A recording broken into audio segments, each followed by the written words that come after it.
Muy buenas tardes, sean todos bienvenidos a esta que es la segunda videoconferencia jurídica del curso Prisión Preventiva y Medidas Alternativas. Este curso forma parte del programa de formación continua en garantías penitenciarias, el cual está dirigido a jueces, secretarios, ayudantes judiciales, fiscales, secretarios de asistentes de fiscalía y defensores públicos. En esta tarde nos acompaña la doctora Carmita Dolores García Saltos, a quien le agradecemos haber aceptado nuestra invitación para ser ponente en este evento. A los participantes les solicitamos por favor registrarse en el link de registro de asistencias que está copiado en la sección chat de este Zoom. También les pedimos identificarse en esta plataforma Zoom con su nombre y apellido. Por favor, no utilizar sobrenombres ni alias. También les recomendamos mantener encendidas sus cámaras. Quienes tengan cámara en sus respectivas judicaturas que se encuentren, les recomendamos que se ubiquen en un lugar cerca del wifi para que tengan una mejor señal y verifiquen que el audio de su computadora esté o de su dispositivo esté al máximo para que puedan escuchar claramente la ponencia.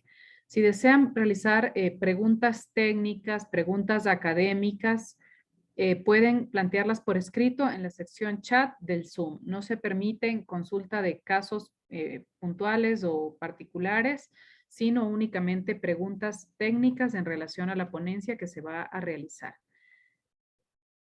Muchísimas gracias. El link de registro de asistencia está copiado en la sección chat del Zoom. En tal sentido, no es necesario que escriban sus datos personales de forma manual en el chat, sino únicamente deben ingresar al registro de asistencias y registrar allí, por favor, su asistencia, especialmente la cédula y el correo de forma correcta para poder nosotros luego comunicarnos con quienes hayan asistido y habilitarles la respectiva evaluación.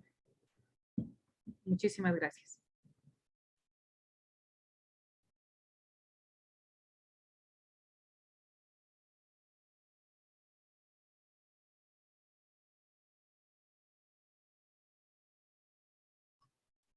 Bien, ya son las 3 de la tarde con 3 minutos.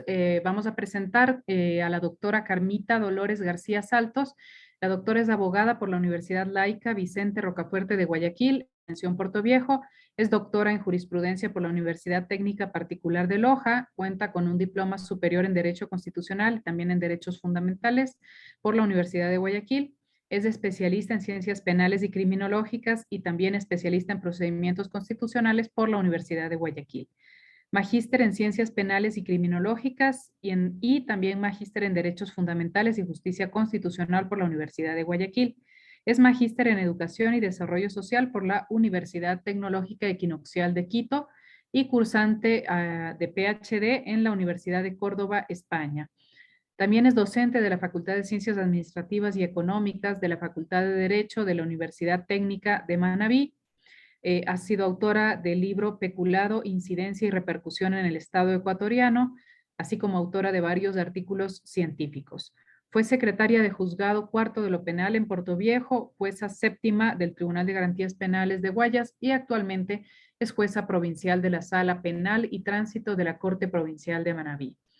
La doctora desarrollará el día de hoy el tema excepcionalidad de la prisión preventiva. Bienvenida, doctora Carmita. Adelante. Buenas tardes, doctora Angelía Avilés. Buenas tardes con los que integran la Escuela de la Función Judicial. Un saludoso y afectuoso saludo a mis compañeras y compañeros de la Función Judicial. Continuando con el programa del desarrollo de estas conferencias, el día de hoy me corresponde la ponencia sobre la excepcionalidad de la prisión preventiva. Al respecto, todos sabemos que la prisión preventiva siempre ha sido motivo de análisis, tanto en lo académico, jurídico y en lo sociológico, pues constantemente se está analizando sobre el estudio de la prisión preventiva. Así, para poder entender un poco la excepcionalidad de la prisión preventiva, es necesario recurrir en breves rasgos la historia de la ciencia del derecho penal, porque así podemos irnos dando cuenta del cambio, del avance que ha tenido la ciencia penal hasta la actualidad. Podemos decir en un inicio, en la edad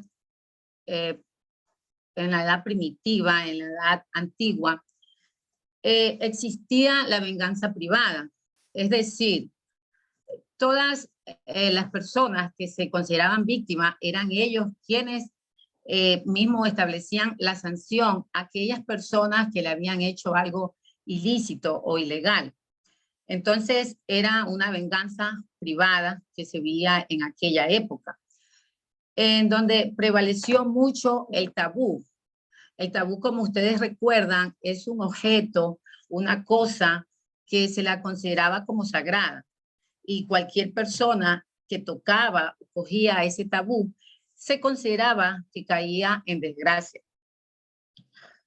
Por esta razón que en esta época hubieron muchos abusos, porque en muchos casos el castigo iba mucho más a lo que era lo que se había cometido. Y así, después de esta ley de este tabú, aparece la ley del talión, como ustedes recuerdan, ojo por ojo, diente por diente. Aquí luego esta ley de talión sirvió como base o fundamento para que apareciera el Código de Hammurabi, que fue el primero dentro de la historia de la ciencia penal en el año de 1700 a.C. Una vez que concluye esta etapa, tanto de la primitiva y de la antigüedad, con todos estos abusos, damos paso a la Edad Media, en donde aparecen las leyes escritas entre el siglo V después de Cristo y el siglo XVI. Aquí en la Edad Media prevalece el derecho canónico, es decir, que todo estaba sometido las sanciones a los sacerdotes, porque se creía que el delito venía del pecado y lo relacionaban mucho con la Biblia, es decir, si la Biblia dice no matarás, no robarás, entonces para eso ellos eran considerados un pecado y que era sancionado. En esta época, el código canónico o el derecho canónico, como se lo conocía, se consideraba que todo era como una representación de Dios. Se promulgó el Corpus Iris Canonice en el año de 1440, siendo uno de los hechos más relevantes en esta época la Santa Inquisición, en donde la pena o penitencia imputada al delincuente o pecador poseía un carácter de expiación, lo cual pagarla significaba estar libre de pecado. Se confundía en esta época lo que era lo inmoral de lo ilícito y en donde se practicaban distintas ordalias. Por ejemplo, acordemos el aceite.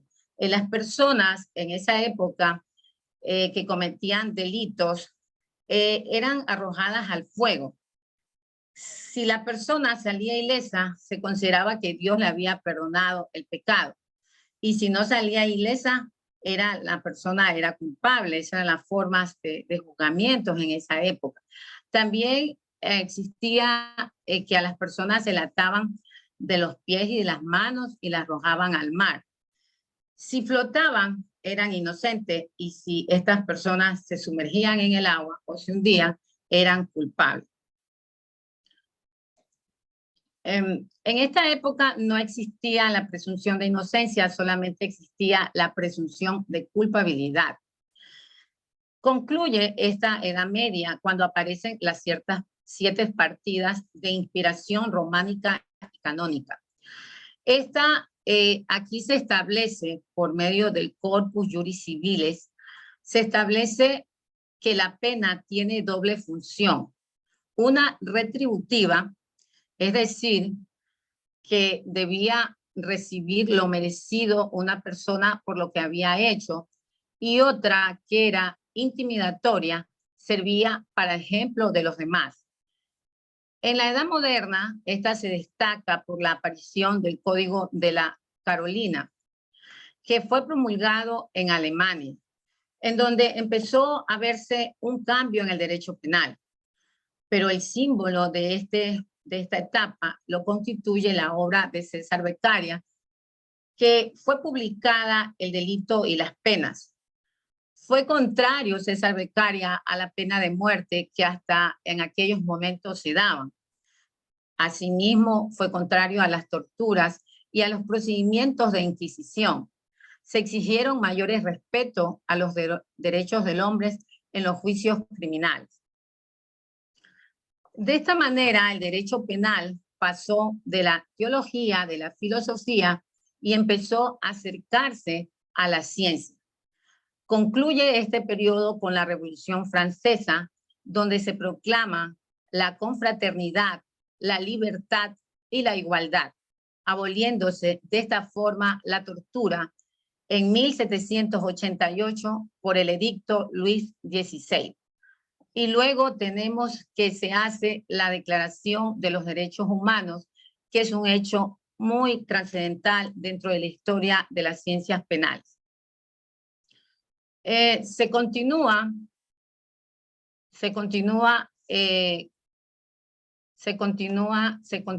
con la etapa contemporánea, en donde, como hemos visto, han existido muchos avances y cambios. Así también en Ecuador, también se vivieron estos momentos.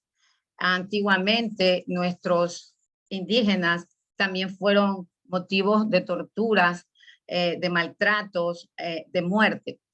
Y ya en la época, cuando Ecuador alcanza a ser un país republicano, en la Constitución de 1830, desde esa época, ya se empieza a hablar de lo que es la prisión preventiva. Y esta la encontramos en el artículo 59 de esta Constitución, que proclamaba que nadie puede ser preso, arrestado, sino por autoridad competente, a menos que sea sorprendido cometiendo un delito, en cuyo caso cualquiera puede conducirle a la presencia del juez. Dentro de las 12 horas, a lo más del arresto de un ciudadano, expedirá el juez una orden firmada en que se expresen los motivos y el juez que faltare a esta disposición y el alcalde. En 1830, en esta Constitución, ya se hablaba de la prisión preventiva. Y así, en todas las constituciones del Ecuador, siempre ha existido un articulado sobre la prisión preventiva.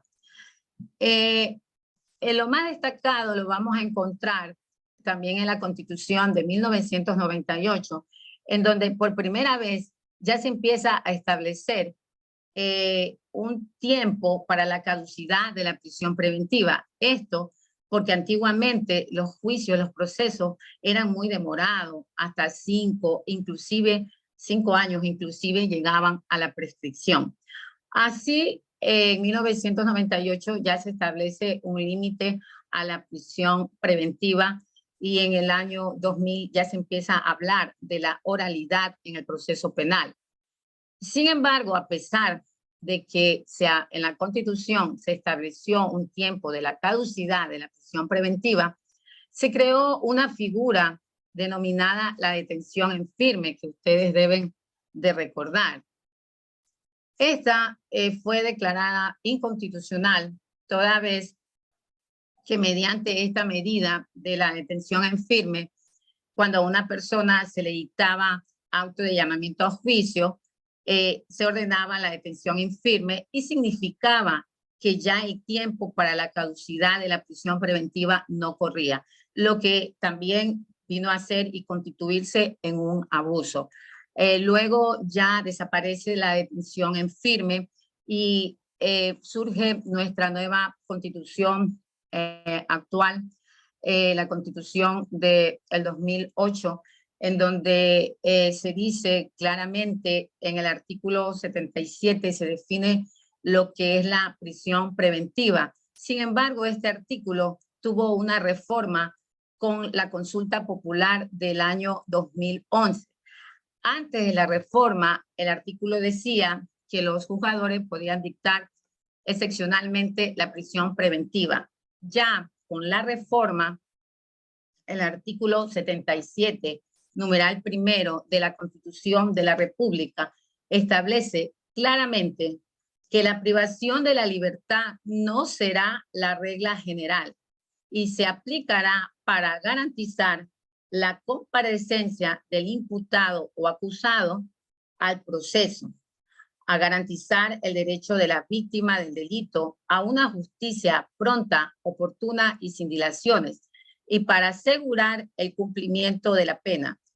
Procederá por orden escrita de la jueza o juez competente en los casos, por el tiempo y con las formalidades establecidas en la ley. Se exceptúan los delitos flagrantes, en cuyo caso no podrá mantenerse a la persona detenida sin fórmula de juicio por más de 24 horas. Las medidas no privativas de libertad se aplicarán de conformidad con los casos, plazos y condiciones y requisitos establecidos en la ley. De esa forma, también he traído a consideración unas definiciones sobre lo que es la prisión preventiva, que va en relación a lo que dice, tomando la definición de Claudio Roxin, quien nos dice que la prisión preventiva en el proceso penal es la privación de la libertad del imputado con el fin de asegurar el proceso de conocimiento o la ejecución de la pena. También he tomado el concepto de mi profesor, el doctor Jorge Zavala Vaquerizo, quien manifiesta que la prisión preventiva es el acto proveniente del titular del órgano jurisdiccional penal que procede cuando se cumplen determinados presupuestos expresamente señalados por la ley y que tienen por objeto privar de la libertad a una persona de manera provisional hasta tanto subsistan los presupuestos que la hicieron procedente o se cumplan con determinadas exigencias legales tendientes a suspender los efectos de la institución. También he recogido la definición de prisión preventiva de la que nos dice la Comisión Interamericana de Derechos Humanos. Esta establece y la define como todo periodo de privación de libertad de una persona sospechosa de haber cometido un delito ordenado por una autoridad judicial y anterior a una sentencia en firme. El de la Constitución ya procedí a darle lectura. Y también como la define la Corte Constitucional del Ecuador en la sentencia número 8-20-SN-2 que contempla la Corte Constitucional del Ecuador, la prisión preventiva como una medida excepcional que tiene como finalidades exclusivas garantizar la comparecencia de la persona procesada. Segundo, garantizar el derecho de las víctimas a una justicia pronta, oportuna y sin dilaciones. Y tercero, asegurar el cumplimiento de la pena. Eso es las definiciones que he traído, definiciones de prisión preventiva. Existen bastantes, ¿no? Y esas las que las he tomado para hacerlas conocer en este seminario.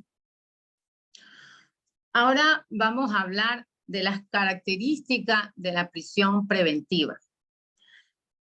Entre las características tenemos que es una medida excepcional, que es una medida revocable, que es una medida de plazo razonable, que es una medida sustitutible y es una medida que se suspende. Vamos a hablar de la excepcionalidad de la prisión preventiva. La excepcionalidad modela la realidad y el alcance que se le otorga a la prisión preventiva, presenta 3 dimensiones a tener en cuenta en sus diferentes niveles.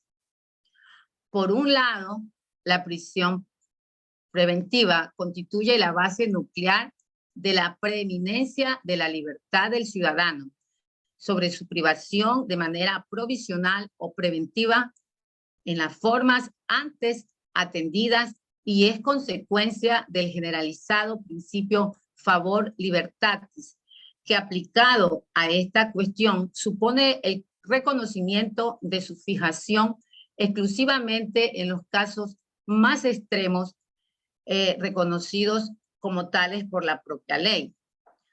Por otro lado, el segundo eje consiste en el reconocimiento de su necesidad en extremo excepcional.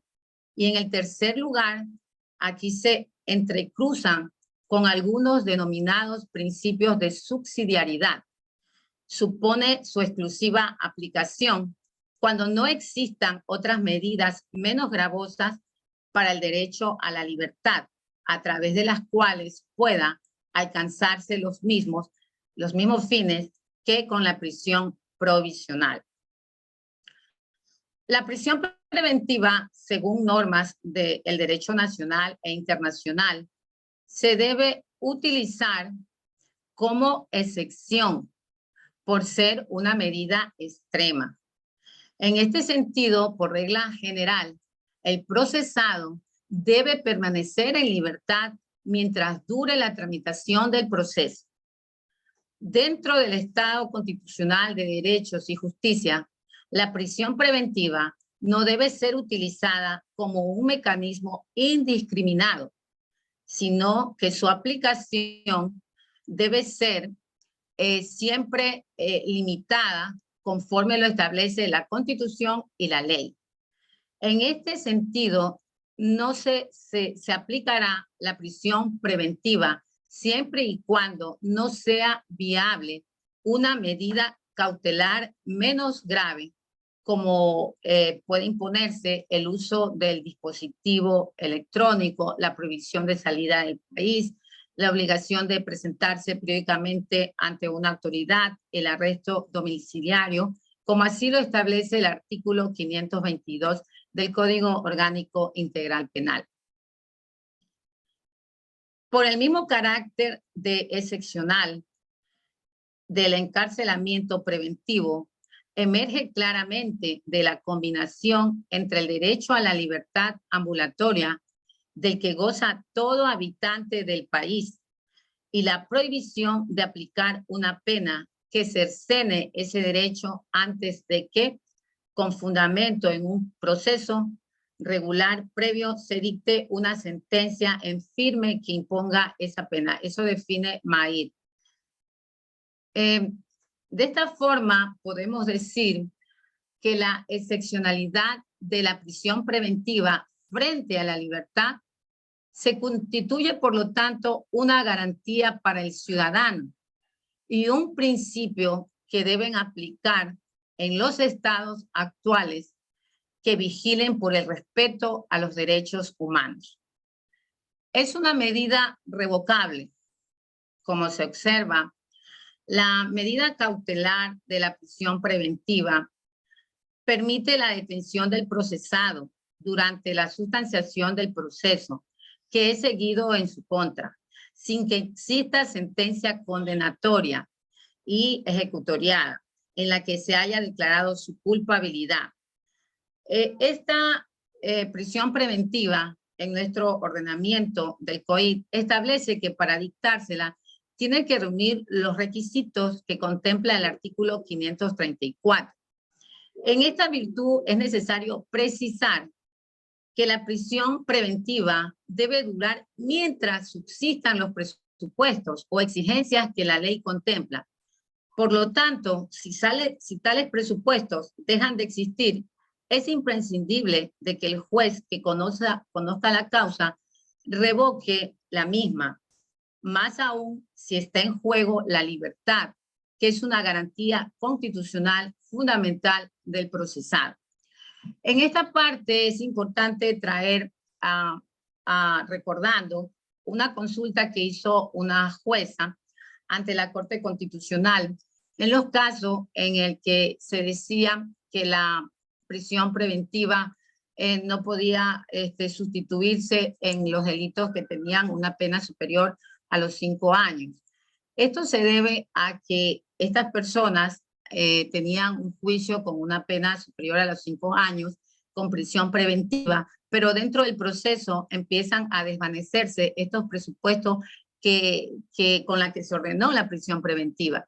Esta jueza eleva esta consulta a la Corte Constitucional porque en ese momento, a pesar de que estaban desvanecidos, ella no podía revocarlas ni poner otra medida alternativa porque estaba prohibido por la norma. Y esto hizo que la Corte Constitucional del Ecuador, mediante sentencia número 8-20, estableció como inconstitucional este artículo, porque desde el momento en que se empiezan a desvanecer estos presupuestos, el juez tiene que automáticamente establecer la revocatoria de esta prisión preventiva.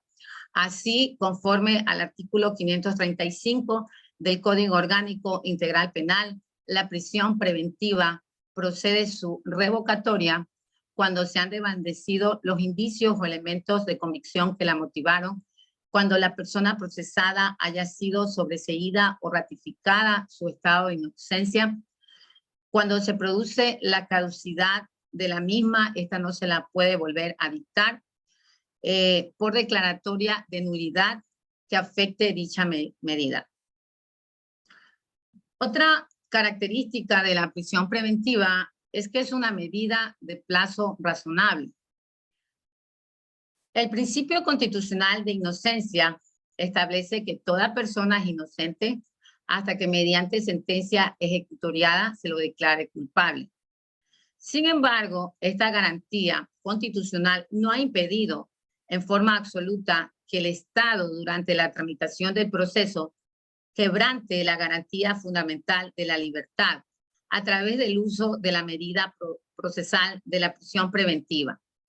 Se torna, por lo tanto, imprescindible que el Estado fije un plazo de duración de esta medida.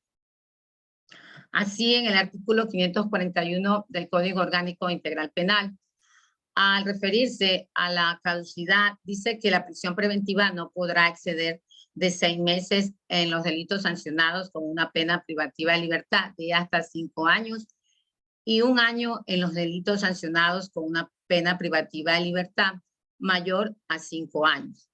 Disposición legal que guarda relación con lo que establece el numeral 9 del artículo 77 de nuestra Constitución de la República del Ecuador.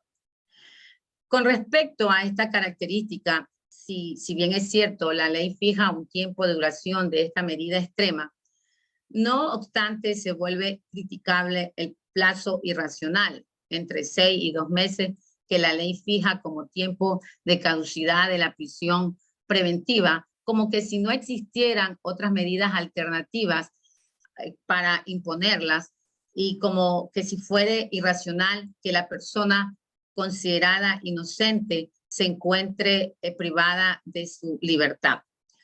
En este contexto, no basta simplemente que se fije un plazo de duración de la prisión preventiva, sino que es primordial que aquella tenga una duración estrictamente necesaria, más aún si esta medida cautelar drástica se entiende que es impuesta a un inocente y nunca a un culpable, pues como es sabido, la determinación de la culpabilidad, esta es resuelta en una sentencia, siguiendo lógicamente un proceso en el que se respeten los derechos y garantías.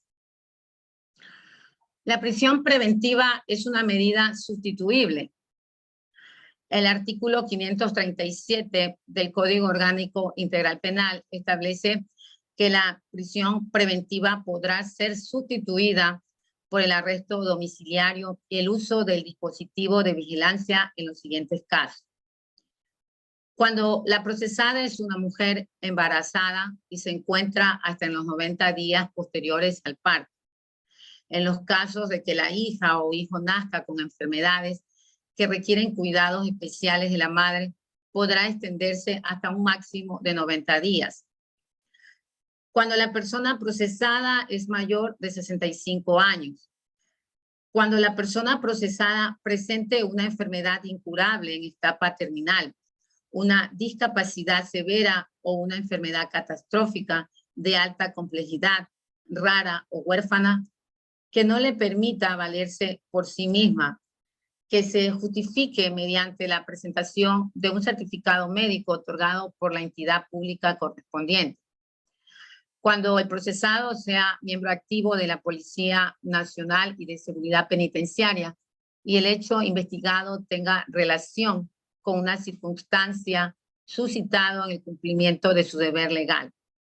Recordando que en los casos de delitos contra la integridad sexual y reproductiva, violencia contra la mujer o miembros del núcleo familiar, el arresto domiciliario no podrá cumplirse en el domicilio donde se encuentre la víctima. Y también esta prisión preventiva se suspende cuando la persona procesada rinda caución.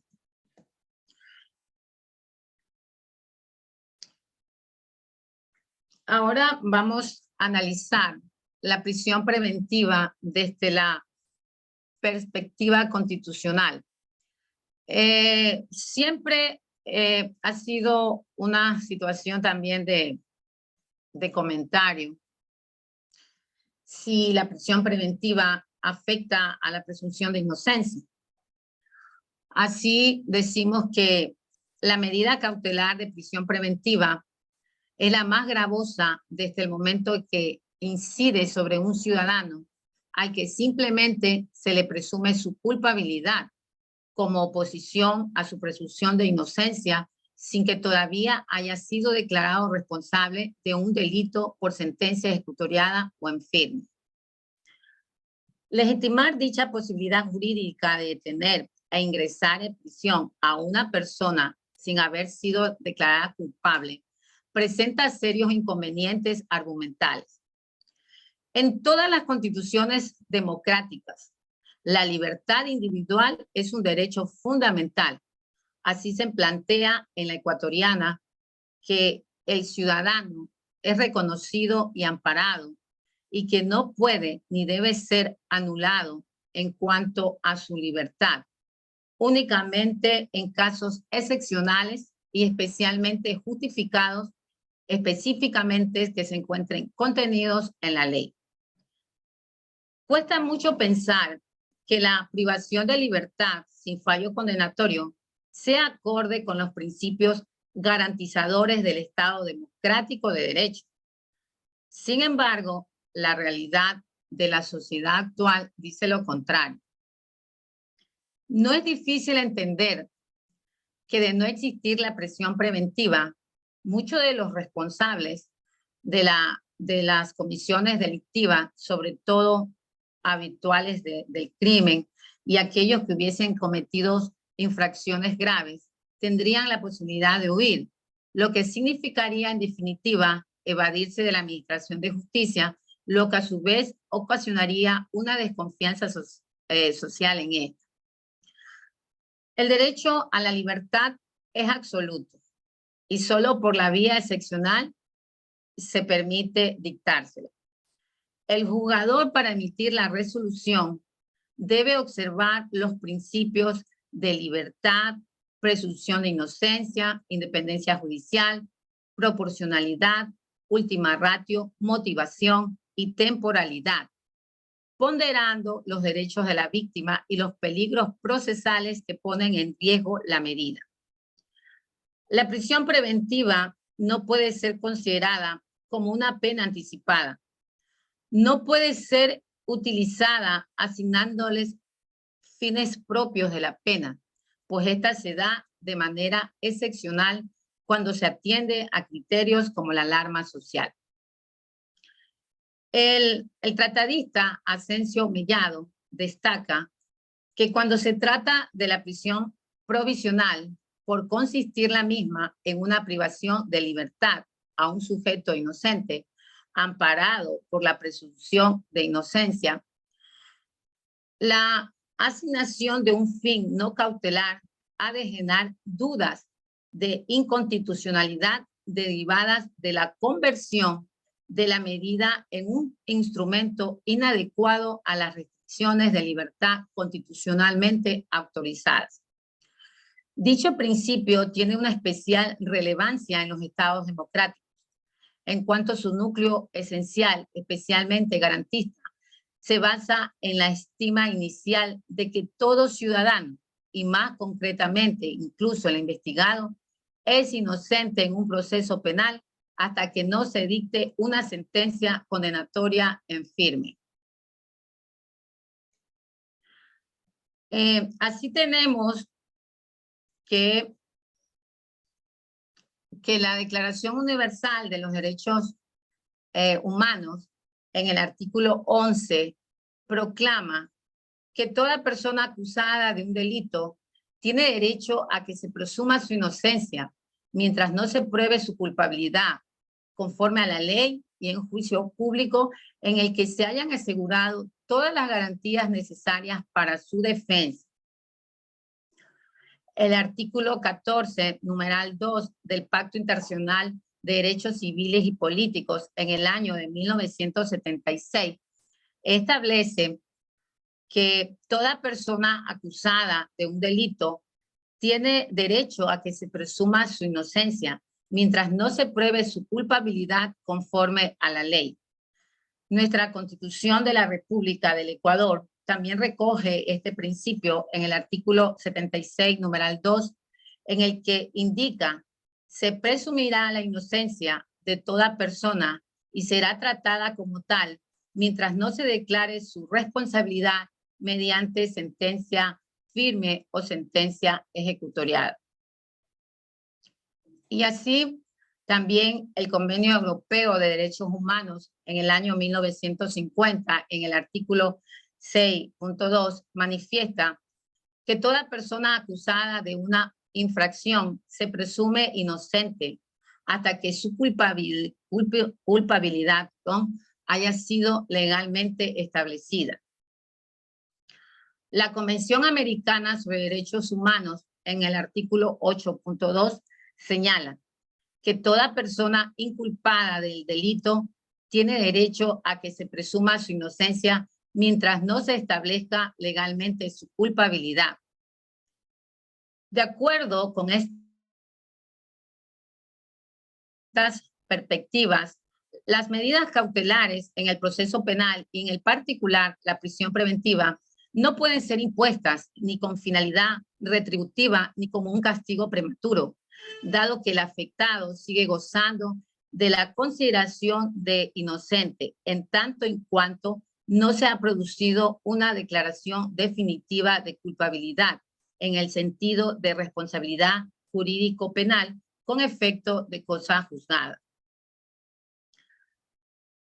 La Corte Interamericana de Derechos Humanos, a través de sus sentencias, realiza interpretaciones sobre todo la Convención Americana sobre Derechos Humanos, es decir, va creando estándares que permitan un desarrollo más amplio en materia de derechos humanos.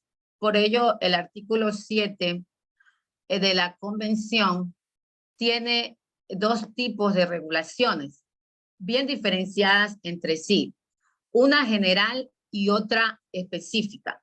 La general se encuentra en el primer numeral. Toda persona tiene derecho a la libertad y a la seguridad personal, mientras que la específica está compuesta por una serie de garantías que protegen el derecho a no ser privado de la libertad ilegalmente o arbitrariamente, a conocer las detenciones, las razones de su detención y a los cargos formulados en contra del detenido, al control judicial de la privación de la libertad y la razonabilidad del plazo de la prisión preventiva, impugnar la legalidad de la detención y a no ser detenidos por deuda.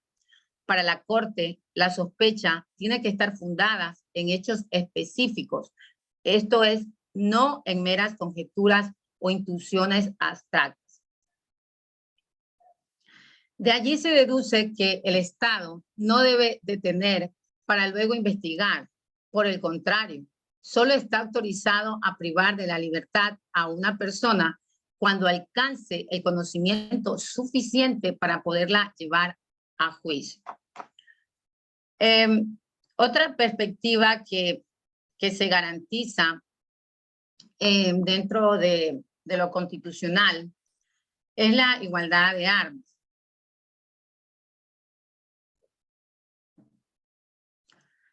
Esta, como todos sabemos, es otro principio constitucional en el cual se protege a las personas procesadas de acceder a una confrontación con el Estado, siendo una limitante el ius puniendi, pues las características del derecho penal obedece a que debe de existir una discreción al momento de ejecutarse a una persona bajo la sanción penal, para cumplir de esta forma los fines sociales del derecho.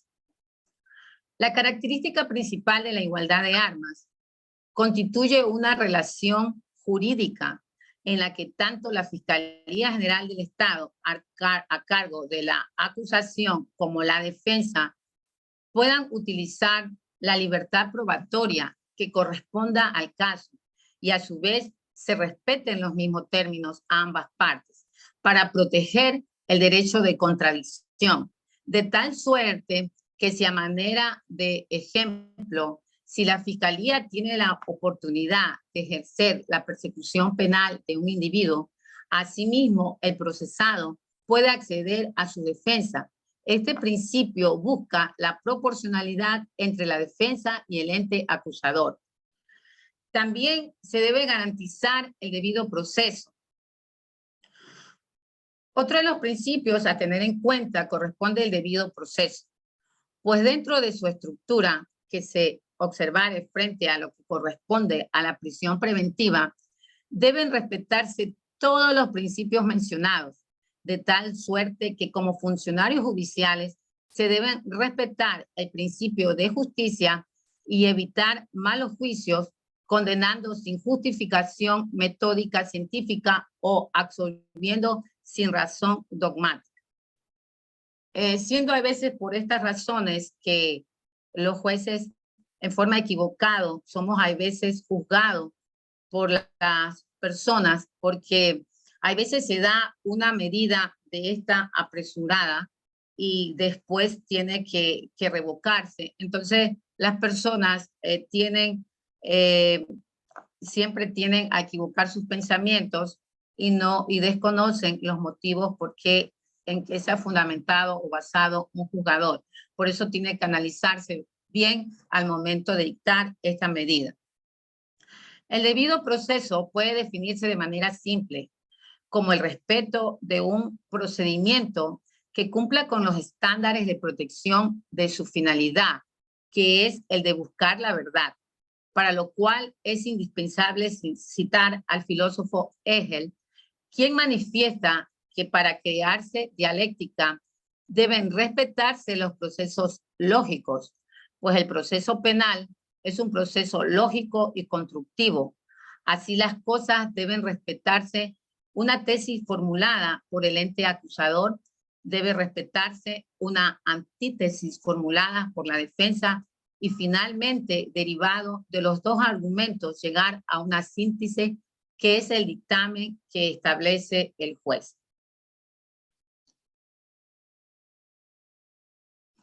Ahora analizaremos la prisión preventiva desde una óptica internacional. La prisión preventiva, conocida como medida de protección o medida cautelar, desde el campo internacional, obedece a un tema de peligrosísimo jurídico, pues la conducta humana, acorde a la realización posible de un resultado, afecta a un riesgo concreto que jurídicamente debe impedirse, pues de no hacerse previo a una decisión judicial, puede atacar la finalidad del derecho penal. Así las cosas deben materializarse como un factor de probabilidad y no de posibilidad, por lo que su estructura debe encaminar al resultado de la protección en el proceso.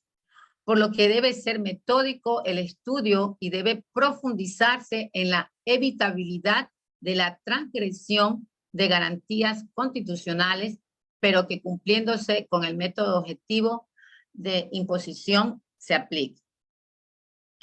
La Convención Americana de Derechos Humanos, en el artículo 7.3, establece que las prisiones arbitrarias son incompatibles con los derechos humanos, para lo cual el nivel de peligrosísimo en los procesos penales debe ser estudiado con rigurosidad, por lo que la prevención no puede ser aplicada a todos los procesos, y de ahí subyace para los países firmantes del Tratado del Pacto de San José, que debe utilizarse la prisión preventiva de manera excepcional. La Corte Interamericana de Derechos Humanos se manifiesta por primera vez sobre la excepcionalidad de la prisión preventiva en el caso dictado Gángara Paday versus Suranín. Esta fue la primera declaración de la Corte Interamericana de Derechos Humanos sobre la excepcionalidad de la prisión preventiva.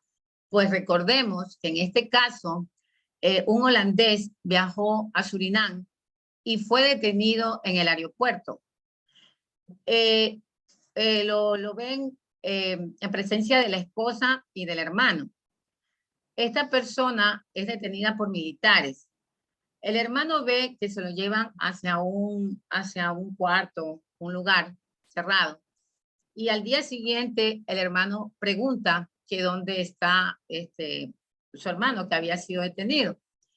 Entonces le responde que él va a ser deportado a Holanda y que lo harán en la tarde. Al día siguiente vuelve nuevamente a preguntar por su hermano y le contestan que su hermano en la noche se había suicidado. Ante esto realizaron 3 autopsias. La primera resulta que sale que se suicidó. En la segunda establece que es una muerte por asfixia y en la tercera concluyen que es una muerte violenta porque presentaba golpes en el abdomen, en las piernas, y también decía el hermano que él le había visto como los testículos aplastados. Ante esto, al decir que fue un suicidio, la fiscalía siempre manifestó que no podía hacer nada porque el caso estaba cerrado, porque había sido un suicidio y no hay nada que investigar. Sin embargo, su hermano recurrió a la Corte Interamericana de Derechos Humanos, donde esta corte, si bien es cierto, manifestó que sobre la investigación del delito en sí no se podía pronunciar porque no era de su competencia. Sin embargo, sí observó violación a la prisión preventiva porque decían que él fue detenido sin ninguna orden de autoridad competente, que no fue puesto como debía ser ante la autoridad competente, en ningún momento se lo realizó, estuvo retenido 2 días sin haber puesto ante la autoridad competente, y que esto viola esa prisión que prácticamente se le había dictado o lo tenían bajo una prisión provisional. Entonces, en este caso, Gangarán Panday versus Suraní, se sancionó al estado de Suraní porque en ese lugar fue que la persona falleció, siendo este el primer precedente en cuanto a la excepcionalidad de la prisión preventiva y generó como garantías específicas las descritas en los incisos 2 y 3 de esta sentencia, en la que estableció la prohibición de detenciones o arrestos ilegales o arbitrarios, respectivamente. Según el primero de tales supuestos normativos, nadie puede verse privado de la libertad personal sino por las causas, casos o circunstancias expresamente tipificadas en la ley, que viene a ser el aspecto material, pero además con estricta sujeción a los procedimientos objetivamente definidos por la misma, que es el aspecto formal. En el segundo supuesto, se está en presencia de una condición según la cual nadie puede ser sometido a detención o encarcelamiento por causas y métodos que aún calificados de legales puedan reputarse como incompatibles con el respeto a los derechos fundamentales del individuo. Por ser, entre otras cosas, esta medida es totalmente irrazonable, imprevisible o faltos de proporcionalidad. Sobre todo la segunda condición que se establece en esta sentencia es que es bastante claro. Entonces, pues dice que una detención, a pesar de su legalidad, no puede atentar a los derechos fundamentales del individuo. De ahí la causa de la arbitrariedad. Por ende, la prisión preventiva tendría que basarse en criterios de proporcionalidad y por ello ser lo menos atentatoria contra los derechos humanos. También tenemos otro caso examinado por la Corte Interamericana de Derechos Humanos. La sentencia dictada en el caso Parala y Birmanes versus Chile en el 2005. Aquí establece que las prisiones preventivas ordenadas en los hechos de este caso no fueron motivadas en ningún momento su necesidad. Entonces, este caso, recordemos que es de un ex militar que, como ha trabajado varios años al servicio, escribe una obra sobre seguridad. Sacaron todos los permisos para publicar esta obra, incluso su esposa pagó todo lo que concernía a los gastos y ya estaba próxima a ser publicada, ya se habían traído bastantes libros. Cuando de repente llegan los militares y dicen que este libro atenta contra la seguridad nacional y se llevan todos los libros que ya se encontraban para publicarlos, y además de llevarse los libros, también con eso lo detienen a este señor Parala, lo detienen, es privado de su libertad, es puesto a las órdenes de autoridad competente como siquiera los 2 días, pero es más, lo presentan ante las autoridades militares y no ante la autoridad que le correspondía presentarse. En este caso, dice la Corte Interamericana de Derechos Humanos que esta detención fue ilegal, fue totalmente ilegal, porque no había ninguna orden de detención, no había una orden de allanamiento para que los militares se metieran a este domicilio y se llevaran todos los libros y las computadoras en las que estaba el contenido de este libro. Esto trajo como consecuencia que esta familia se separara y tenían niños de 8, 4 y 6 años. Entonces dijo la Corte Interamericana de Derechos Humanos con respecto a este caso que estas decisiones son arbitrarias, las decisiones que son adoptadas por órganos internos que pueden afectar derechos humanos, tales como el derecho a la libertad personal, que no se encuentra cuando no se encuentra debidamente fundamentado. En el mismo sentido, existen otras sentencias, como es el caso Cervellón García versus Honduras. Esto se suscita en el año 2006. En este caso, la policía de Honduras andaba atrás de los maras, de estas mafias de delincuencia juvenil. Sin embargo, detienen a 2 niños y 2 adolescentes, total 4 personas, y estos de victimarios pasaron a víctimas, porque la policía los detiene, y no solamente los detiene, sino que los asesinaron. En este caso, también considera la Corte Interamericana de Derechos Humanos que deben de existir indicios suficientes que permitan suponer razonablemente la culpabilidad de la persona sometida a un proceso y que la detención sea estrictamente necesaria para asegurar que el acusado no impida el desarrollo eficiente de las investigaciones ni eludirá la acción de la justicia. Por ello, cualquier restricción a la libertad que no contenga una motivación suficiente que permita evaluar si ajusta a las condiciones señaladas será arbitraria y por tanto violará, dice, el artículo 7.3 de la Convención Interamericana de Derechos Humanos. Así también voy a hacerme referencia a un caso de derecho de la Corte Interamericana de Derechos Humanos en que estableció criterios sobre la prisión preventiva aquí en Ecuador. Entre estas tenemos el caso Chaparro Álvarez y Lapo Íñiguez, un caso de Ecuador muy conocido, de que esta persona tenía un almacén en el que se dedicaba a hacer cajitas de metales. Más sucede que encuentran, esto fue en Guayaquil, encuentran una embarcación que va rumbo a Miami, encuentran este contenedor con varias cajitas conteniendo droga a gran escala. Y entonces dicen que estas cajitas donde estaba la droga se parecía a las que hacía este señor Chaparro Álvarez y en el taller.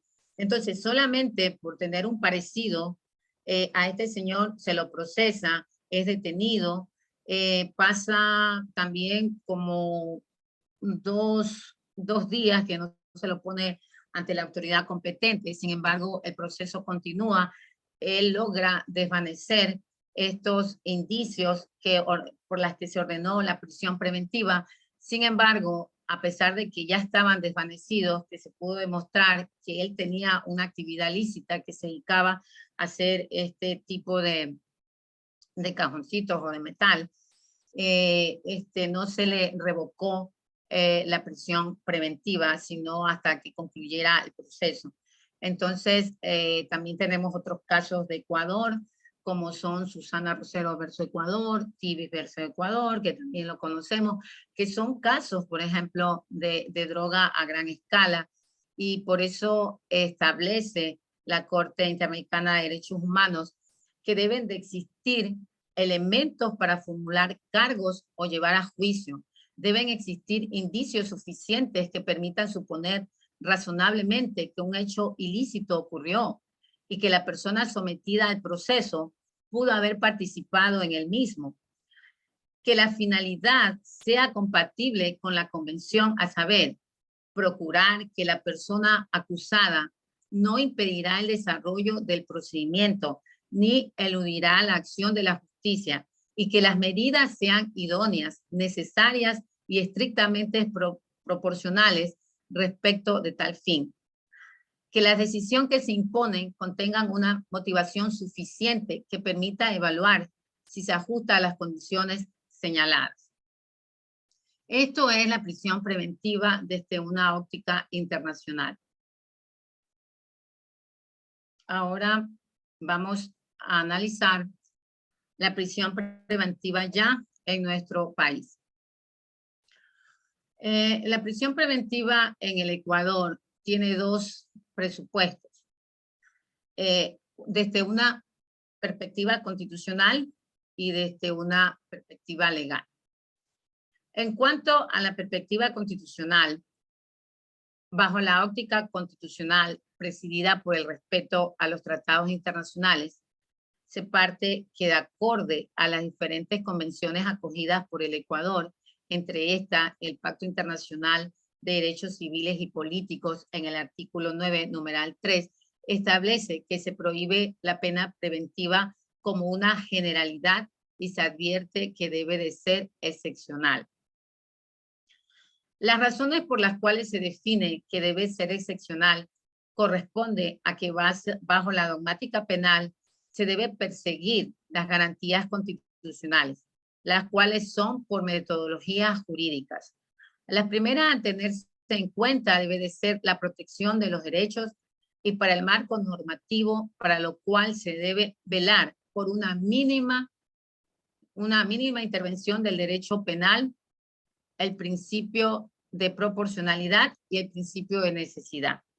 En esta parte tenemos que darnos cuenta que para dictar una prisión preventiva, esta siempre es a pedido de la Fiscalía. Si no existe la petición del fiscal, el juez no la puede ordenar. Entonces, nuestra Constitución establece que la Fiscalía es el órgano que va a dirigir la investigación preprocesal y procesal penal, y tendrá que actuar bajo los principios de objetividad y de mínima intervención penal. Sin embargo, vemos que es lo que menos aplica la Fiscalía, porque siempre que va a una audiencia, la primera medida que pide o solicita es la prisión preventiva. Rara vez un fiscal solicita las otras medidas. Y de esta forma decimos que la Fiscalía también debe contribuir y aplicar estos principios de mínima intervención penal y de objetividad. También el juzgador tiene que observar la proporcionalidad. Vemos que en nuestro Código Orgánico Integral Penal existe la suspensión condicional de la pena. Yo creo que en lo personal, no respeto el criterio de todas las personas, ¿no?, de los juzgadores. En lo personal, si yo observo que ese delito es susceptible de una suspensión condicional de la pena, pienso que no se debería dictar la prisión preventiva. Es mi criterio personal. Y entonces para guardar una proporcionalidad, porque en estos casos, por ejemplo, si teniendo un delito que pueda ser susceptible en el momento dado de una suspensión condicional de la pena, ¿cuál es la finalidad de mantenerlo privado de su libertad? Eso sería como también ponderando. Y también el principio de necesidad, pues se tiene que justificar por qué es necesaria dictar esa medida. Por ejemplo, si una persona que va conduciendo esas lanchas rápidas en alta mar y lleva una gran cantidad de droga, y esta persona sabemos que ahí sí es necesario la prisión preventiva, porque él no le podemos otorgar la prohibición de salida del país porque iba en esas lanchas rápidas en alta mar, o sea, podía salirse por el mar del país. Entonces ahí es necesaria la prisión preventiva porque las otras medidas no van a asegurar su comparecencia al proceso por esta situación en la forma como él es capturado, ¿no? Es a manera de ejemplo, porque también hay que analizar el resto de elementos, pero siempre tenemos que ver la proporcionalidad y el principio de la necesidad. La Corte Constitucional del Ecuador, en sentencia número 001-18-PJ0-CC, en el caso número 0421-14-JP-JH, dictó la sentencia vinculante y dice que en un Estado constitucional de derecho y de justicia, el respeto por los derechos humanos constituye un pilar fundamental. Por lo tanto, es obligación del Estado abstenerse de intervenir arbitrariamente e innecesariamente en los derechos y libertades de los ciudadanos, así como garantizar su plena efectividad. En tal sentido, si tenemos presente la gran importancia que tiene el derecho a la libertad personal dentro de los derechos civiles y políticos y su reconocimiento en los distintos instrumentos internacionales de derechos humanos, es necesario reconocer que cualquier restricción o privación de la libertad deberá fundarse en motivos previamente establecidos en la ley y solo procederá cuando sea absolutamente necesario. Por eso es necesario observar al momento de dictar esta medida la idoneidad, que es la utilidad de la medida a tomar, para lo cual se tendrá en cuenta las disposiciones legales alternativas para la efectivización de la medida a tomar. En este campo se debe verificar si una medida como la vigilancia a través del mecanismo electrónico, la prohibición de salida del país, la obligación de presentarse ante una autoridad competente o una prisión domiciliaria es suficiente o no para proteger el derecho perseguido. De esta manera se dice que la idoneidad va ligada a la excepcionalidad, pues la regla general es la aplicación de las medidas alternativas a la prisión preventiva.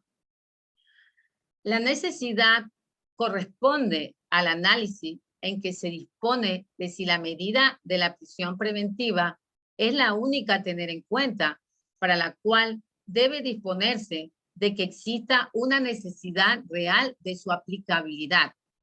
En este punto se ha dispuesto por la Corte Constitucional un análisis subjetivo y procesal donde se analiza el sujeto, el delito y el proceso.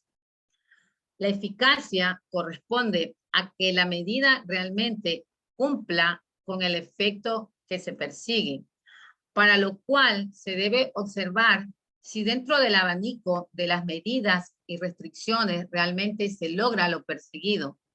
Para ello, se debe observar la proporcionalidad que estipula que la medida no puede sobrepasar los límites del tiempo y de restricción. Para ello, se indica que la prisión preventiva debe mantenerse en revisión, pues la misma incluso puede ser revocada después de superada los elementos que le hicieron mérito a su interposición. Entre los aspectos subjetivos en el marco de la necesidad, tenemos como criterios subjetivos, se ha dispuesto que se debe verificar si la medida busca que el presunto autor o partícipe de la conducta delictiva puede afectar a la víctima, puede afectar a la sociedad, puede afectar al proceso, puede afectar las pruebas y puede afectar la judicialización de terceros. Eso también tiene que analizar un juzgador al momento de que se le solicita una prisión preventiva. Analizar si esta persona al estar en libertad puede afectar a la víctima, ¿no? Si puede seguir cometiendo estos mismos delitos, si puede afectar al proceso, es decir, como lo decimos, puede intimidar a las personas que sirvan como testigos, etcétera, y con ello se afecta también a las pruebas y puede afectar también en caso de que sea necesario la intervención de otras personas. Entonces, todos estos parámetros como criterios subjetivos deben ser analizados por cada juzgador al momento de dictar esta medida que es de carácter excepcional.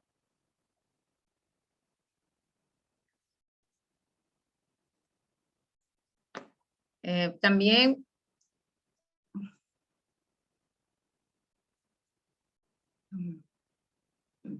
vemos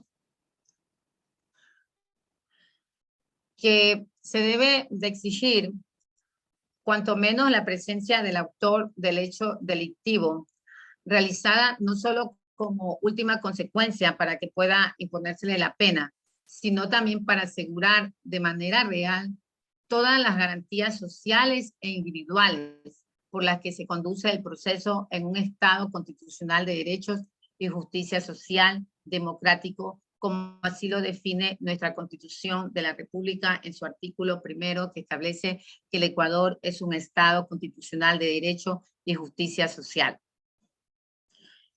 Así, dentro de los requisitos para dictar la prisión preventiva, estos se encuentran establecidos en el artículo 534 del Código Orgánico Integral Penal.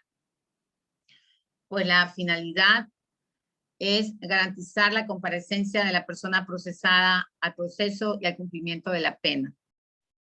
Dice que la o el fiscal podrá solicitarla y el juzgador de manera debidamente fundamentada podrá ordenarla siempre que se cumplan con los siguientes requisitos que ustedes ya los conocen, que son primero elementos de convicción suficientes sobre la existencia de un delito de ejercicio público de la acción. Razonablemente se entiende que están exceptuados los de acción privada, como la calumnia, la usurpación, el estupro, las lesiones que generan incapacidad o enfermedad hasta 30 días, con excepción de las violencias contra la mujer o miembros del núcleo familiar, y los delitos de tránsito y los delitos contra animales que forman parte del ámbito para el manejo de la fauna urbana, conforme lo establece el artículo 415 del Código Orgánico Integral Penal.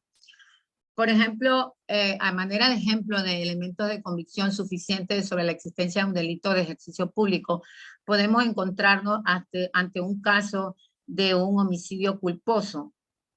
El homicidio culposo de ejercicio público, sin embargo, analizando la circunstancia que este se da, vemos que a pesar de que existe los elementos de convicción de la existencia de un delito, para dictar la prisión preventiva, este elemento, en mi caso, considerada que a pesar que están los elementos de convicción, por este elemento no sería, por este primer elemento no, porque es un delito culposo en donde no ha existido el dolo.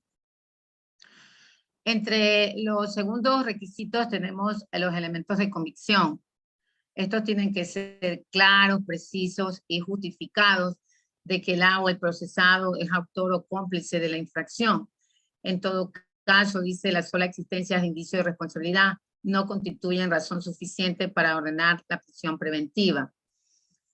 También un tercer requisito es que los indicios de los cuales se desprenda que las medidas cautelares no privativas de libertad son insuficientes y que es necesaria la prisión preventiva para asegurar su presencia en la audiencia del juicio o cumplimiento de la pena.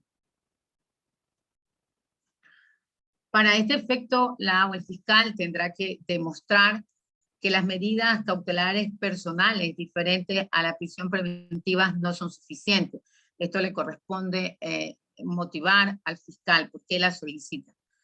En el caso de ordenar la prisión preventiva, la o el juez obligatoriamente motivará su decisión y explicará las razones por las cuales las otras medidas cautelares son insuficientes. El cuarto requisito, que se trate de una infracción sancionada con una pena de libertad superior a 1 año. Así, esta no procede en los delitos de ejercicio de acción privada, de contravenciones y delitos sancionados con los delitos que la pena no exceda de 1 año, conforme al artículo 539 del COIP. Con respecto a que la pena sea superior a 1 año, también la Corte Interamericana de Derechos Humanos ha manifestado que en cuanto a este requisito, incluso puede ser una pena alta y que tenga una persona, o sea, por el que presuntamente se le formularon cargos con una pena alta, pero esto no tiene que ser considerado para el momento de el juez fundamentar que puede ponerle una medida distinta a la prisión preventiva, porque tenemos que recordar que siempre esa persona hasta ese momento goza de la presunción de inocencia. Bueno, sabemos que el parte policial no constituye elementos de convicción ni serán fundamentos para solicitar o conceder la prisión preventiva.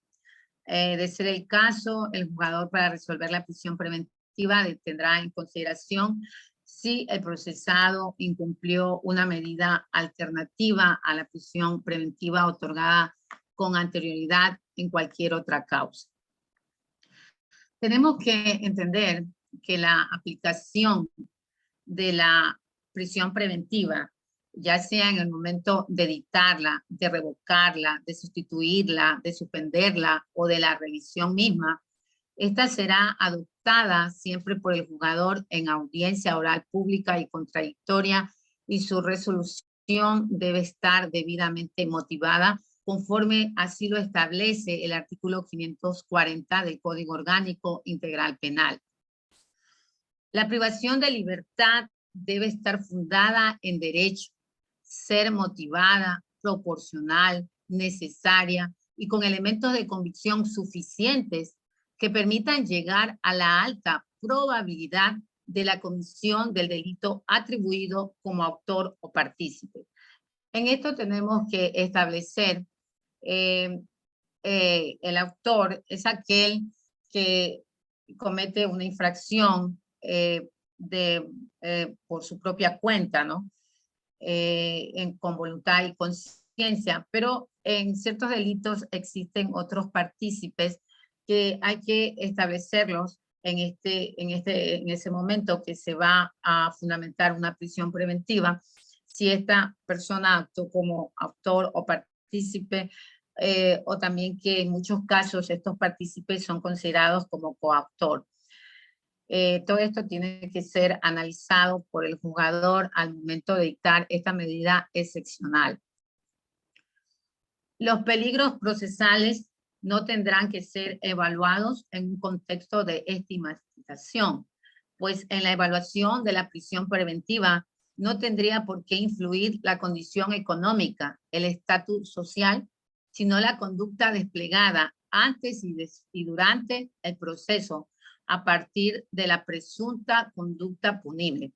En muchos casos, antes de que la Corte Constitucional del Ecuador emitiera esta sentencia 820, veíamos en esta sentencia nos dice muy claro que no importa de que se haya justificado un arraigo social, porque en muchas situaciones hay personas extremadamente pobres, por decir que no tienen un domicilio y que no cuentan con un trabajo estable, y por el hecho de no contar con un domicilio y no tener un trabajo fijo o un trabajo público, no se le puede estigmatizar y no darle otra medida basándose en que no ha justificado un arraigo social.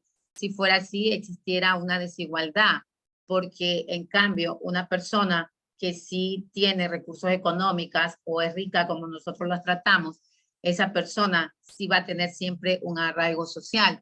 Sin embargo, ha dicho la Corte Constitucional que esto de que no tenga arraigo social no significa de que no se le puede poner otra medida que no sea la prisión preventiva.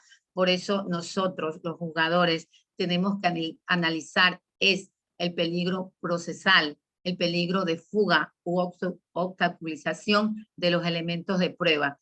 Eso es lo que se tiene que observar. Entonces, de esta manera decimos que las personas no pueden ser estigmatizadas por indicadores de pobreza o riqueza. Por ejemplo, no se puede ver a los pobres con malos ojos o ya culpables por su sola condición, o a los que gozan de ciertas riquezas, exentos o incapaces de realizar un delito, lo que evidentemente no es así, porque tal vez también cometen delitos, pero a veces lo hacen en una forma más profesionalizada. Así tenemos que, como ya lo dijo la Corte Constitucional, no se tiene en muchos casos que estar acreditándose el arraigo social. En estas líneas, los motivos de la prisión preventiva no podrán sostener estigmatizaciones, sino fundamentos jurídicos del peligro procesal. Las prisiones preventivas centradas en el peligro procesal y justificadamente, debidamente en los demás presupuestos son y serán el reflejo real de la excepcionalidad legitimada. Así, el preámbulo de la Declaración Universal del Derecho Humano se considera en la regla inicial que la libertad, la justicia y la paz en el mundo tienen por base el reconocimiento de la dignidad intrínseca y de los derechos iguales e inalienables de todos los miembros de la familia humana. El Pacto Internacional de Derechos Civiles y Políticos, entre otras muchas, insisten en parecidos planteamientos ya más equilibrados entre libertad y seguridad.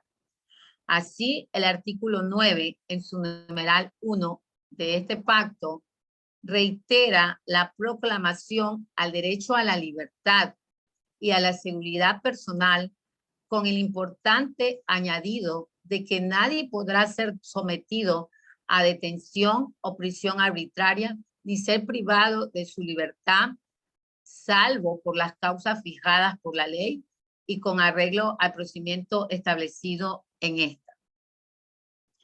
La Comisión Interamericana de Derechos Humanos, a través del informe sobre el uso de la prisión preventiva en las Américas, explica que el respeto y garantía del derecho a la libertad exige de los estados que la imposición de la medida cautelar de privación de libertad sea de manera preventiva, debe realizársela estrictamente cuando ésta sea necesaria para satisfacer una necesidad social apremiante y de forma proporcionada a esa necesidad. Por lo tanto, el carácter excepcional de la prisión preventiva implica concretamente que los estados utilicen medidas cautelares no privativas de libertad mientras dure el proceso penal, toda vez que la privación de libertad personal impuesta a un acusado, aun cuando es justificada por determinados motivos, tales como la investigación de un hecho delictivo y el castigo de los presuntamente culpables, conlleva el riesgo de interferir directamente en la dignidad humana, por restringir en gran medida la autonomía individual, pone al detenido en una situación de impotencia. En este sentido, se ha recomendado con mayor frecuencia a las medidas cautelares no privativas de libertad con el propósito de disminuir el número de individuos que se encuentran cumpliendo la medida impuesta de prisión preventiva y, en consecuencia, reducir el nivel de hacinamiento carcelario. Sobre la excepcionalidad de la prisión preventiva, la Corte Nacional de Justicia, mediante la resolución número 14/2021, ha resuelto que la prisión preventiva es una medida cautelar personal excepcional. Debe ser solicitada y ordenada de conformidad con las circunstancias de cada caso concreto, bajo criterios de última ratio, y podrá ser impuesta solo cuando se desprenda procesalmente que ninguna otra medida es útil y eficaz. La Fiscalía, al momento de fundamentar su solicitud de prisión preventiva, justificará la existencia de todos los requisitos establecidos en el artículo 534 del Código Orgánico Integral Penal, evidenciando el riesgo procesal y que las medidas alternativas no son suficientes para evitarlo. La mencionada resolución de la Corte Nacional establece un precedente jurisdiccional en el que la Administración de Justicia ecuatoriana debe guiarse por los principios de necesidad, idoneidad y proporcionalidad para la imposición de la prisión preventiva a un acusado, donde se debe demostrar de manera exhaustiva que las medidas alternativas son insuficientes para conseguir los fines legales para los cuales han sido elaboradas.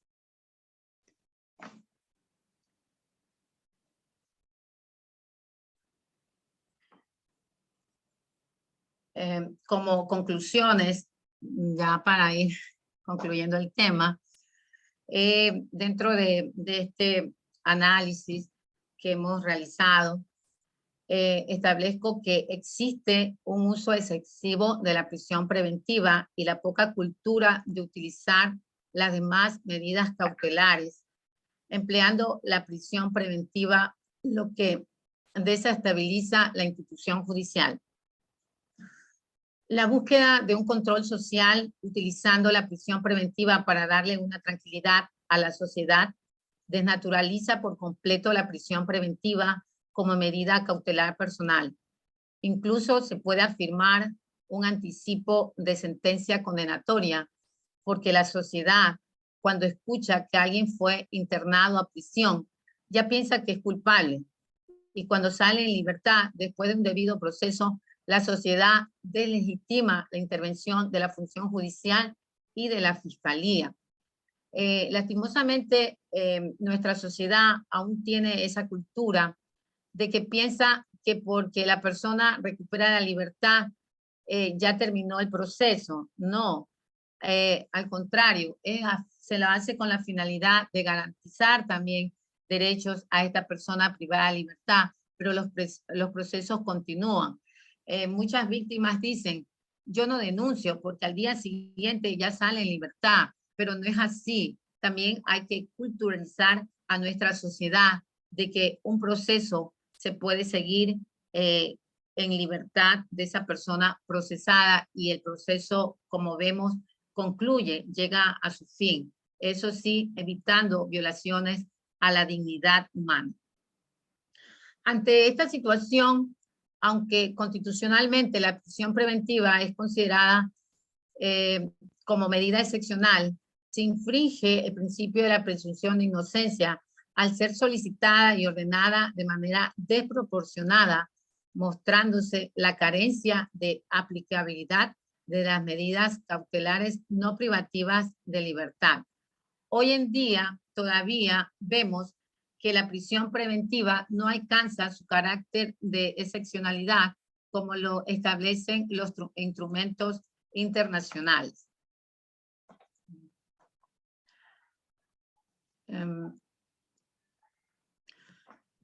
Tenemos también que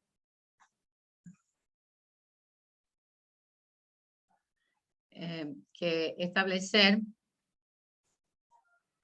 que hasta en la actualidad no aplicamos en forma excepcional esta medida cautelar que es muy gravosa. Hasta aquí mi conferencia. Estoy presta a cualquier pregunta que me deseen realizar. Gracias. Gracias, doctora. Hay una pregunta en el chat, dice, respecto al exceso y abuso de presentación de habeas corpus cuando no se cumplen los presupuestos del artículo 89 constitucional y 43 de la Ley de Garantías Jurisdiccionales y no se realiza directamente la apelación de la prisión preventiva establecida en el artículo 653, numeral 5 del COIP, puede ser desechada por el órgano superior con la indicación de que el procedimiento correcto es la apelación de la prisión preventiva? Bueno, le cuento que en nuestro ordenamiento se dice que cuando se dicta la prisión preventiva dentro de la institución fiscal, esta puede ser apelada ante el superior.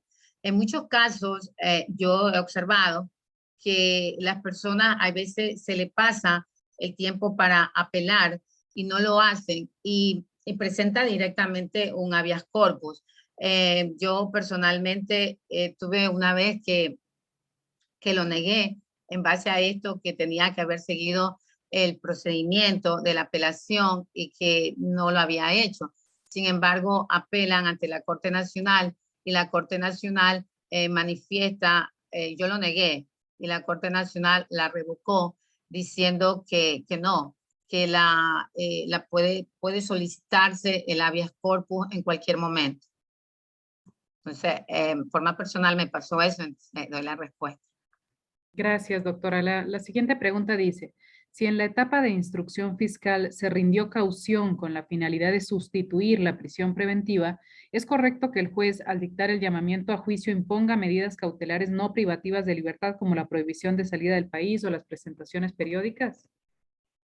Bueno, le cuento que cuando el juez dicta acto de llamamiento a juicio, la misma norma lo dice, el juez puede revisar las medidas, puede incluso revocarlas y puede dictar medidas que no se hubieran dictado.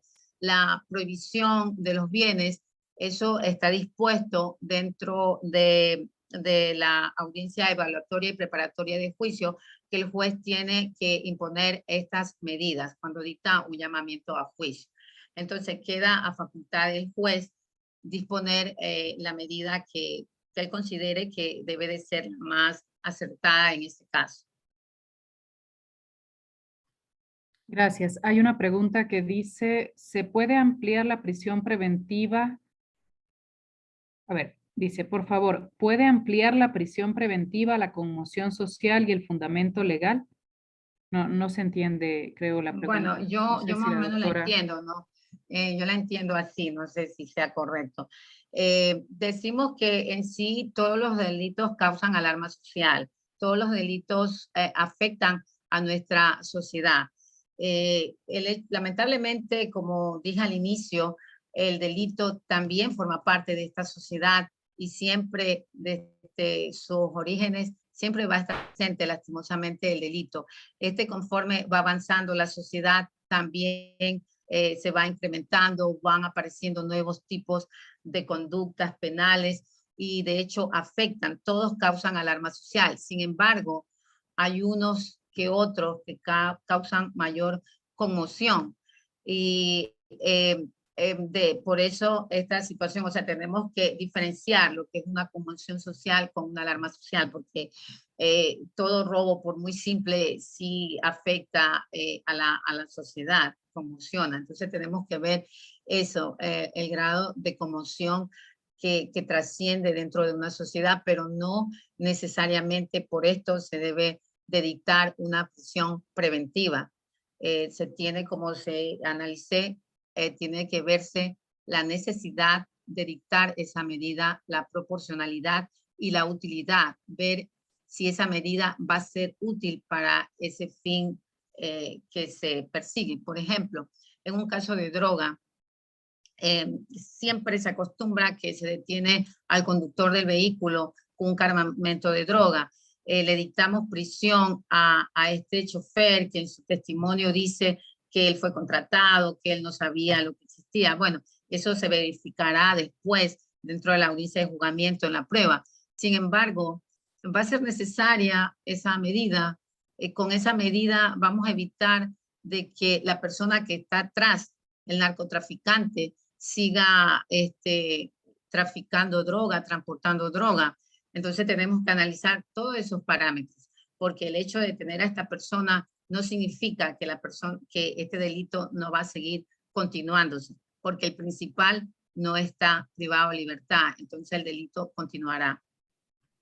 Así entiendo Gracias. la Hay pregunta. una última pregunta. Dice, teniendo en cuenta que la prisión preventiva es excepcional y hay que tener en cuenta para ello si el delito es susceptible de suspensión condicional, para la aplicación de la suspensión condicional, ¿se tiene en cuenta la pena en concreto o la pena en abstracto? Bueno, la Corte Constitucional, la Corte Nacional de Justicia en una consulta manifestó que se tenía que tomar en cuenta la pena en concreto, o sea, la pena que se le había impuesto. Eso fue realizada una consulta que, como sabemos, las consultas son parámetros que nos dan los jueces de la Corte Nacional, nuestros superiores, y queda a consideración del juez si la aplica o no. Pero generalmente solamente se toma en cuenta en estos casos la pena en concreto, porque siempre tenemos que aplicar lo más favorable al reo. Mil gracias. La Escuela de la Función Judicial agradece a la doctora Carmita Dolores García Saltos, jueza provincial de la Sala Penal y Tránsito de la Corte Provincial de Manabí, por los valiosos aportes en el desarrollo de la ponencia del día de hoy. A los participantes les recomendamos estar al pendientes de sus correos institucionales, medio por el cual se les remite toda la información pertinente a los procesos académicos. El próximo evento de este curso será el jueves 16 de junio desde las 3 de la tarde para continuar con la tercera videoconferencia sobre la temática revocatoria y sustitución de la prisión preventiva, casos especiales, con ponencia de la doctora Nancy Quispillo Motoya. Igualmente se les enviará por correo los datos de conexión Zoom para el evento. Nuevamente, muchas gracias, doctora Carmita. Procedemos al cierre de la sala y damos por concluido el evento del día de hoy. Muy buenas tardes. Gracias, buenas tardes a todos.